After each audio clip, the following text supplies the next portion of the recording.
आज हम आप लोगों को चर्चा करने जा रहे हैं कि भौतिक भूगोल के बारे में चर्चा करेंगे। तो देखिए, भूगोल की दो शाखाएं होती हैं, भौतिक भूगोल और मानव भूगोल। अब हम चर्चा कर रहे हैं भौतिक भूगोल के बारे में, क्योंकि परीक्षाओं में जो भी प्रतियोगी परीक्षाएं हो रही हैं उसमें भौतिक भूगोल के बारे में बहुत सारे प्रश्न पूछे जाते हैं, या विश्वविद्यालयों में बीए पार्ट 1 में भी बहुत सारे प्रश्न बनाए जाते हैं। अब परीक्षाएं अक्सर बहुत सारे विश्वविद्यालयों में ऑब्जेक्टिव प्रश्न बनाए जाते हैं। तो इस तरह से आपको हम बताने जा रहे हैं, ऑब्जेक्टिव क्वेश्चन भी आप सॉल्व कर सकते हैं और विस्तृत क्वेश्चन भी आता है तब भी आप प्रश्न को सॉल्व कर सकते हैं। तो देखिए, भौतिक भूगोल के अंतर्गत हम स्थल मंडल, जल मंडल, वायुमंडल और जैव मंडल का अध्ययन हम करते हैं। अब इस तरह से देखेंगे भौतिक भूगोल का वास्तविक विकास कब हुआ था, इसके बारे में हम बता रहे हैं आपको कि बहुत सारे प्रश्न ऐसे बनाए जाते हैं कि वास्तव में भौतिक भूगोल का विकास कब हुआ था। तो वास्तव में भौतिक भूगोल का विकास 100 ईसा पूर्व ही भौतिक भूगोल का विकास हो चुका था। भौतिक भूगोल का विकास 100 ईसा पूर्व ही भौतिक भूगोल का विकास हो चुका था। आगे चल करके चिर सम्मत शास्त्री कालीन या क्लासिकल पीरियड के नाम से जिसे हम जानते हैं, तो चिर सम्मत शास्त्री कालीन जो है वह उसका कार्यकाल जो है 600 ईसा पूर्व से लेकर के 300 ईस्वी तक इसे जो हम यूनान कालीन भूगोलवेत्ता के नाम से जानते हैं। अब आपको पिछले वीडियो में हम यूनान कालीन भूगोलवेत्ताओं के बारे में चर्चा कर चुके हैं। तो अब आप याद रखिएगा, खूब ध्यान से सुनिए कि जो चिर सम्मत शास्त्री कालीन भूगोलवेत्ता या क्लासिकल पीरियड जिसे हम जानते हैं उसका कार्यकाल जो है 600 ईसा पूर्व से लेकर के 300 ईस्वी तक है। तो इसी को हम यूनान कालीन भूगोलवेत्ता के नाम से जानते हैं या यूनान काल के नाम से भी जाना जाता है। अब इसमें यूनान कालीन भूगोलवेत्ता में पोसीडोनियस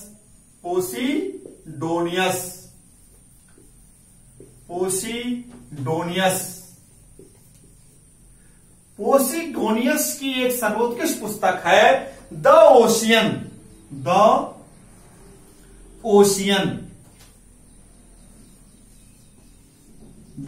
ओशियन।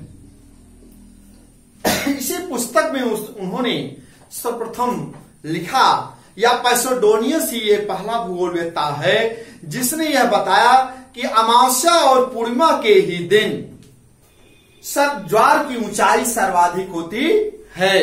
अर्थात पोसीडोनियस ये एक ऐसा यूनान कालीन भूगोलवेत्ता था जिसने यह सर्वप्रथम बताया कि अमावस्या और पूर्णिमा के दिन ही समुद्र में ज्वार की ऊंचाई सर्वाधिक होती है। तो परीक्षाओं में भी पूछा जाता है कि अमावस्या और पूर्णिमा के दिन सर्वप्रथम समुद्र में ज्वार की ऊंचाई को किसने बताया था, तो कौन बताएगा, पोसीडोनियस। तो पोसीडोनियस कहां का जागरफर था, यूनान का था। कहां का जागरफर था, यूनान भूगोलवेत्ता है। या कहां भूगोलवेत्ता है, यूनान भूगोलवेत्ता है, यूनान कालीन भूगोलवेत्ता है। पिछले वीडियो में हम आपको बता चुके हैं। तो इस तरह से यूनान कालीन भूगोलवेत्ता जो है, इसमें अब पोसीडोनियस को ही भौतिक भूगोल का जनक कहा जाता है। पोसीडोनियस को ही भौतिक भूगोल का जनक कहा जाता है। तो अब देख लीजिए, पोसीडोनियस को भौतिक भूगोल का जनक, भौतिक भूगोल का जनक कहा जाता है। तो पोसीडोनियस को भौतिक भूगोल का जनक कहा जाता है। आगे चल करके अब हम आपको बताएंगे, ये तो यूनान कालीन भूगोलवेत्ता हो गया। इसे जो है चिर सम्मत कालीन, इसे हम बताएं चिर सम्मत कालीन या क्लासिकल पीरियड का भूगोलवेत्ता पोसीडोनियस ही को ही भौतिक भूगोल का जनक कहा जाता है। अब हम आपको बताने जा रहे हैं कि आधुनिक कालीन भौतिक भूगोलवेत्ता किसे कहा जाता है?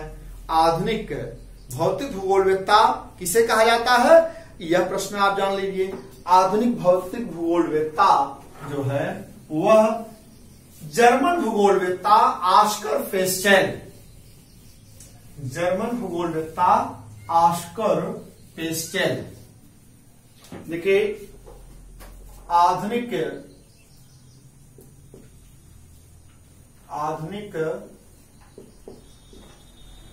भौतिक भूगोलवेत्ता, आधुनिक भौतिक भूगोल का जनक, भूगोल का जनक जर्मन भूगोलवेत्ता,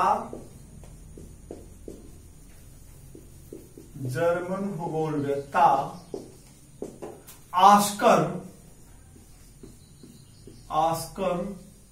पेस्टेल, ऑस्कर पेस्टेल को कहा जाता है।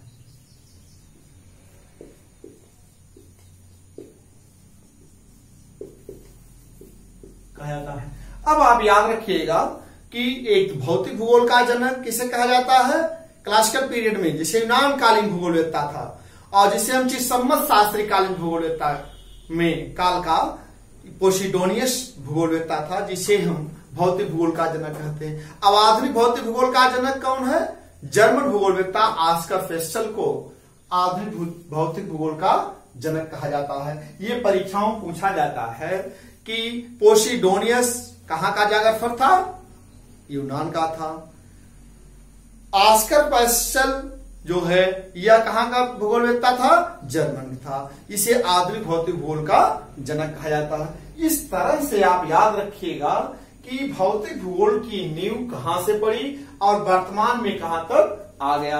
अब आप देख लीजिए पृथ्वी के उच्चावच को, भौतिक भूगोल में पृथ्वी के उच्चावच को की दृष्टिकोण से इसे 3 भागों में बांटा गया है। इसे कितने भागों में बांटा गया है? 3 भागों में। तो पहला है आपका प्रथम श्रेणी के उच्चावच, प्रथम श्रेणी के उच्चावच, उच्चावच। इसके अंतर्गत क्या आता? महाद्वीप एवं महासागर, महाद्वीप एवं महासागर, महासागर आते हैं। अब द्वितीय श्रेणी उच्चावच के अंतर्गत, द्वितीय श्रेणी के उच्चावच के अंतर्गत पृथ्वी के अंतर्जात बलों द्वारा, पृथ्वी के अंतर्जात बलों द्वारा जो पृथ्वी के धरातल पर निर्मित स्थलाकृतियां होती हैं उसे हम द्वितीय श्रेणी के उच्चावच के अंतर्गत रखते हैं। जैसे पर्वत, पठार, मैदान, नदी, झील, ये सब जो है आपका द्वितीय श्रेणी के उच्चावच के अंतर्गत आते हैं। तो इस तरह से आप देख लीजिए, जैसे पर्वत है, भ्रंश है, पठार है, मैदान है, लिख दे रहा हूं। देखिए पर्वत है, पठार है, मैदान, भ्रंश, भ्रंश घाटी, भ्रंश, झील आदि। यह जो है आपका द्वितीय श्रेणी के उच्चावच जो बनते हैं पृथ्वी के अंतर्जात बलों द्वारा, भूकंप के द्वारा, ज्वालामुखी के द्वारा, मतलब पृथ्वी की आंतरिक शक्तियों के कारण पृथ्वी के धरातल पर जो स्थलाकृतियां निर्मित होती हैं उसे हम द्वितीय श्रेणी के उच्चावच के अंतर्गत रखते हैं। यह परीक्षाओं में पूछा जाता है कि प्रथम श्रेणी के उच्चावच कौन कौन से हैं? पर्वत, महाद्वीप और महासागर। द्वितीय श्रेणी के उच्चावच क्या है? यह पृथ्वी के आंतरिक शक्तियों के द्वारा या अंतर्जात बलों के द्वारा पृथ्वी के धरातल पर जो निर्मित स्थलाकृतियां जैसे भूकंप और ज्वालामुखी के द्वारा जो निर्मित होती हैं, पर्वत, पठार, मैदान और भ्रंश, झील इत्यादि। तो यह आपका हो जाता है द्वितीय श्रेणी के उच्चावच। तीसरा आपका है तृतीय श्रेणी के उच्चावच के अंतर्गत, तृतीय श्रेणी के उच्चावच तृतीय श्रेणी के उच्चावच। उच्चावच मतलब नहीं जानते होंगे आप लोग। उच्चावच मतलब धरातली विषमताओं को ही उच्चावच कहा जाता है। कहीं पर ऊंचा है, कहीं नीचा है, इसी तरह से धरातली विषमताओं को ही उच्चावच कहा जाता है। तो तृतीय श्रेणी के उच्चावच के अंतर्गत क्या आते हैं, यह जान लीजिए। तृतीय श्रेणी के उच्चावच के अंतर्गत बहिर्जात प्रक्रमों द्वारा वायुमंडल से उत्पन्न स्थलाकृतियों को, जैसे नदियों के द्वारा निर्मित स्थलाकृतियां, सागर के द्वारा स्थलाकृतियां और वायु के द्वारा स्थलाकृतियां जो निर्मित होती हैं, फिर इसी तरह से भूमिगत जल द्वारा निर्मित स्थलाकृतियां, तो इस तरह से वायु के द्वारा स्थलाकृतियां जो निर्मित होती हैं उसे हम क्या कहते हैं, तृतीय श्रेणी के उच्चावच के अंतर्गत रखते हैं। जैसे जल है, जल सरिता, जल मतलब नदी, जल सरिता, जल सरिता। इसी तरह से आप देखेंगे जल सरिता हो गया, सागरी जल हो गया, सागरीय जल, भूमिगत जल, भूमिगत जल, पवन, पवन, हिमानी इत्यादि। ये जो है आपका वायुमंडल के द्वारा उत्पन्न, पवन के द्वारा उत्पन्न स्थलाकृतियां उत्पन्न होती हैं, जिसे हम आपको कहते हैं तृतीय श्रेणी के उच्चावच। ये जो है प्रथम श्रेणी के उच्चावच, द्वितीय श्रेणी के उच्चावच और तृतीय श्रेणी के उच्चावच, ये परीक्षाओं में पूछे जाते हैं कि कौन सी स्थलाकृति किस उच्चावच के अंतर्गत आती है। तो प्रथम श्रेणी के अंतर्गत दो है, महाद्वीप एवं महासागर। द्वितीय श्रेणी के अंतर्गत आंतरिक शक्तियों द्वारा, आप याद रखिएगा, रटिए मत, आंतरिक शक्तियों द्वारा या पृथ्वी के अंतर्जात बलों द्वारा जो उत्पन्न स्थलाकृतियां होती हैं या स्पष्ट दिखाई देती हैं धरातल पर, उसे हम द्वितीय श्रेणी के उच्चावच के नाम से जानते हैं। तृतीय श्रेणी के उच्चावच बहिर्जात प्रक्रमों द्वारा, जो बाहर पृथ्वी के धरातल के ऊपर, जैसे वायुमंडल के द्वारा, जैसे पवन है, जल सरिता नदी है, सागरी जल है और आपका भूमिगत जल है, हिमानी है, परहिमानी है, ये सब स्थलाकृतियां जो है बाह्य स्थलाकृतियां हैं। इसको हम तृतीय श्रेणी के उच्चावच के अंतर्गत रखते हैं। तो इस तरह से आप देखेंगे परीक्षाओं में जो प्रश्न पूछे जाते हैं भौतिक भूगोल से, अक्सर इसमें से जो छोटी मोटी परीक्षाएं होती रहती हैं या छोटी छोटी परीक्षाएं होती हैं, उसमें से बहुत सारे प्रश्न ये सब बनाए जाते हैं। तो इस तरह से आप याद रखिएगा, भौतिक भूगोल के अंतर्गत जो है आपको शुरू से हम बता दिए हैं कहां से कहां तक जो है इसका चलता है। इस तरह से आप देखेंगे भौतिक भूगोल का आप अध्ययन करते रहेंगे। तो देखिए भौतिक भूगोल में हम जो पढ़ते हैं वह पृथ्वी के जो भौतिक प्रक्रम हैं उसी का हम अध्ययन करते हैं, उसी का हम अध्ययन। देखिए भौतिक भूगोल, अब हम आपको बता दे रहे हैं ऑब्जेक्टिव प्रश्न इसमें से कहां से कैसे बनाए जाते हैं। अब आप देख लीजिए, हम बता रहे हैं जैसे कि भौतिक भूगोल की नींव कब पड़ी। भौतिक भूगोल की नींव या भौतिक भूगोल का सूत्रपात सर्वप्रथम कब हुआ? 100 ईसा पूर्व। 100 ईसा पूर्व भौतिक भूगोल की नींव पड़ गई। अब ये प्रश्न ऑब्जेक्टिव बनाए जाते हैं। पहला प्रश्न हो गया। दूसरा क्या होगा आपका? भौतिक भूगोल का जनक किसे कहा जाता है? पोसिडोनियस को। ये भी आपका प्रश्न बनता, पोसिडोनियस। ये कहां का जागरफर था? ऐसे पूछा जाता है, ये कहां का जागरफर था? यूनान का, यूनानी भूगोलवेत्ता था। कहां था? यूनान का था। ये भी प्रश्न पूछा जा सकता है कि पोसिडोनियस जागरफर कहां का था? यूनान का था। या पोसिडोनियस को ही भौतिक भूगोल का जनक कहा जाता है। अब आप देख लेंगे तीसरा प्रश्न का बनता है, आधुनिक भौतिक भूगोल का जनक किसे कहा जाता है? ऑस्कर पेस्टेल को।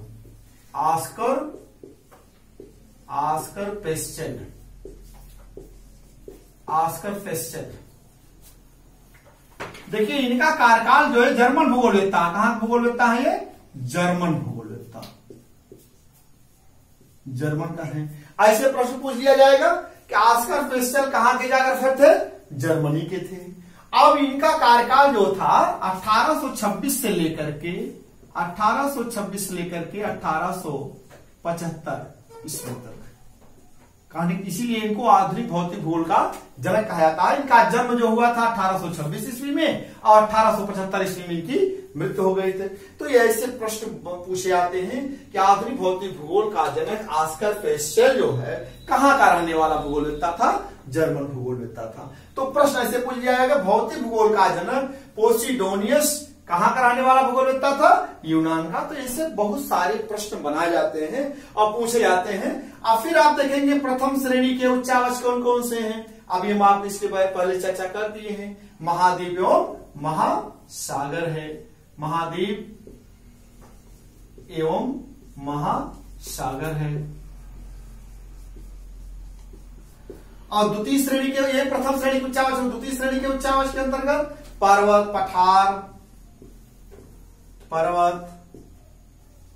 पठार, मैदान, भ्रंश, झील, ये जो है द्वितीय श्रेणी के उच्चावच हो गए। अब तृतीय श्रेणी के उच्चावच के अंतर्गत कौन कौन से आते हैं ये आप जान लीजिए। जैसे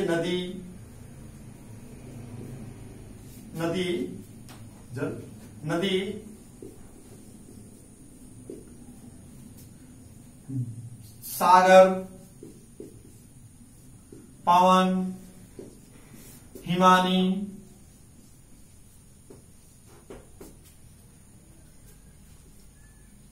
परिहिमानी,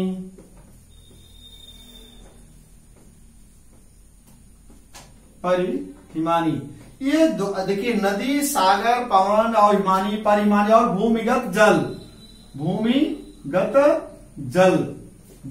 जल द्वारा स्थलाकृतिक जो बनती हैं, निर्मित स्थलाकृतियां बनती हैं, वह जो है तृतीय श्रेणी के उच्चावच के अंतर्गत आते हैं। इस तरह से आज के लेक्चर में हम आपको भौतिक भूगोल के बारे में जो चर्चा किए हैं, अगले दिन हम भौतिक भूगोल की परिभाषा के बारे में चर्चा करेंगे और इनके विषय क्षेत्र के बारे में चर्चा करेंगे।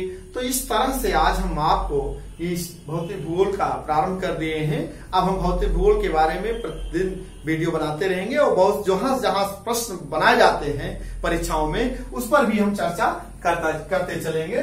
ठीक है, अगले दिन। धन्यवाद।